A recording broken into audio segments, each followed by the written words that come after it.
What's going on, everybody, and welcome to Canna Clinical. Today I want to talk about adolescent cannabis use. Every time the topic of recreational or even medical legalization is brought up, inevitably at some point someone will ask about, well, what about the children? In my previous video, link in the description, Dr. Samuel Ball made this very argument that it would increase accessibility to kids by so much as legalizing its medicinal use, though his argument was largely aimed at recreational marijuana. While I tried to get into it a little bit in that video, there was just too much to get through, and I didn't really, it was more of a general refutation of his arguments against legalization as opposed to a deep analysis of each individual issue. So I'm going to do that in its own dedicated videos just to add a little bit more clarity to those issues. So I figured it would be more useful to see how adolescent use trends are going in the longest standing recreationally legal state, which similarly had medical marijuana going back a decade or more. Usually this is talked about like this. If you legalize recreational use of cannabis, you will increase the accessibility to kids, and they will therefore smoke more.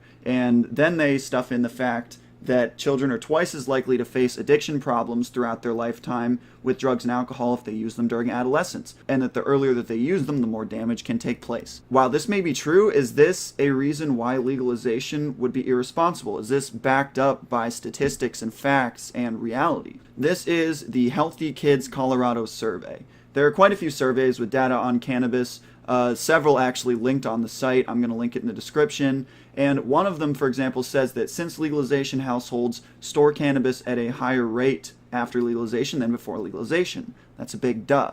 Now, this is all well and good, but does adolescent use increase due to this? Now, let's look at a few sources, national and state surveys. In this video, I'm going to focus on Colorado. So, firstly, the Healthy Kids Colorado survey shows that since legalization in 2014 among high school students in Colorado, lifetime use has declined, while current use at best has largely stayed the same. And I'm not using a weasel word. Look at the chart yourself. It had an initial increase and then it decreased back to about the level that it was prior to legalization. Let's move on to demographics to break this down further. This chart shows usage rates by grade between the years of 2013 and 2017. As a general trend, we saw an increase at first and then a decline in several of these groups. There are exceptions, of course, but it's important to not just look at the bars and how they've increased relative to what they initially were, and take into consideration the actual magnitude of change between 2013 and 2017. In 6th grade, the change is 1.1%. 7th grade, 1.3%. 8th grade declined 1.4%. As for high schoolers, 9th graders saw a 2.7% decrease. 10th graders decreased 1.3%. 11th graders increased 1.6%. And 12th graders 1.4%. We're seeing either decreases of a few percent or increases of a percent or so. The largest increase being among 11th graders at 1.6%. But let's just look at the frequency of use as well. If you're going to see an increase in adolescent marijuana addiction or frequent marijuana use, this is where you should see it. More people reporting more frequent cannabis use.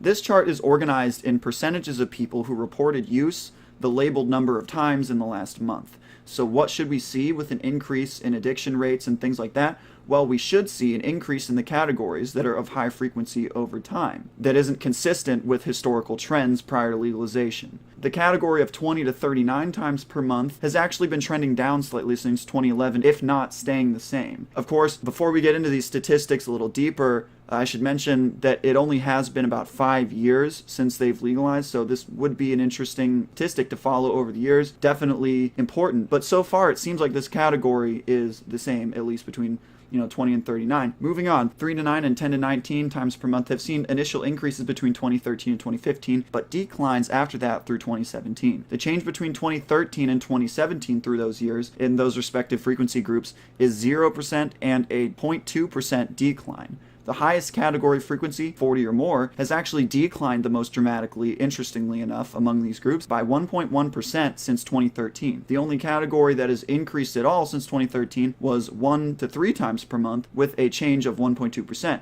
And it seems that it's difficult to argue that this is due to legalization, since if you go back even farther than that, there are points in time when it has been at that same level and has fluctuated similarly. For example, between 2007 and 2009, where it increased 0.8%.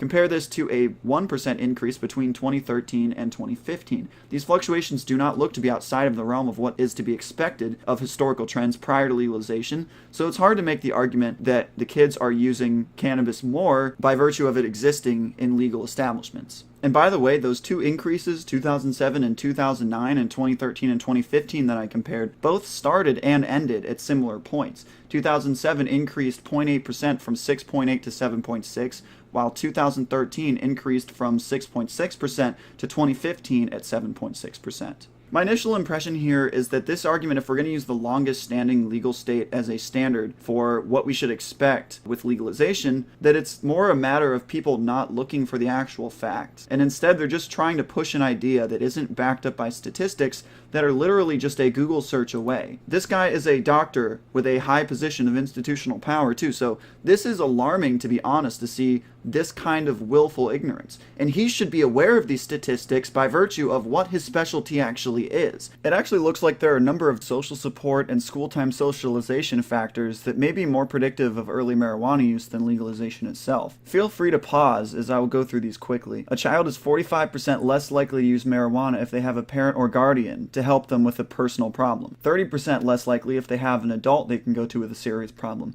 19% less likely if they have someone to talk to when they're feeling sad, anxious, or hopeless.